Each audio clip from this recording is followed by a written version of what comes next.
This next exercise is going to be very similar to what we just looked at with the hip extension. Now we're going to do shoulder extension. We're going to be moving the arms back. So the next few exercises are going to also challenge your shoulders quite a bit because you're going to be spending a certain amount of time with only one arm on the ground.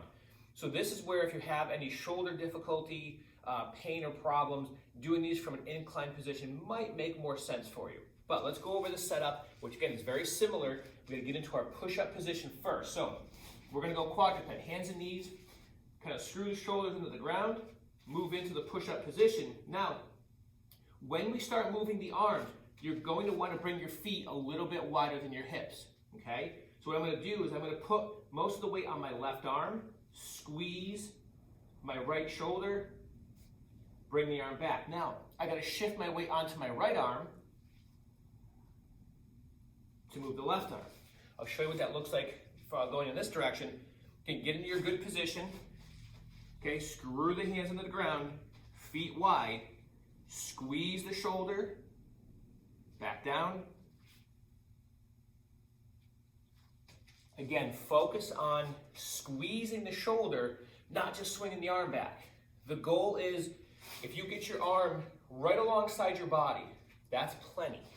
Don't try to go further because kind of like when extending the hip, if you try to force it beyond where we want it to go, it changes the technique, it changes the body position. So squeeze, when it feels like it's done moving, bring it back down, but take a second to reset the shoulder before you move the other arm. That's going to be an important concept as we work through the next few exercises. Now we're going to look at one of my favorite push-up position exercises, and it's the push-up shoulder taps. It looks ridiculously easy. It's definitely not easy at all. It's quite challenging, but it's nice because, again, it doesn't require any equipment. So you can do this wherever you want to go. And if you want to get really fancy, you can even mix in, if you've got good push-up technique, you can actually do some push-ups, you can add in some taps and throw in some additional work there if it makes sense. For most people, just doing the taps is going to challenge your core, your shoulders, and your arms enough without adding in the extra push-up, but it's an option if you want it. So, setup is very similar. We're going to go quadruped first. We're going to screw the shoulders in. So, here, screw my shoulders in. Again, come up, feet a little bit wider than the hips. Now, one of the keys here is I have to shift weight onto one side, but I don't want to shift my body, right? So, I'm going to put most of the weight on my left side. I'm going to put here, so I'm going to lock in my left side, tap, right arm down, now secure my right arm, tap.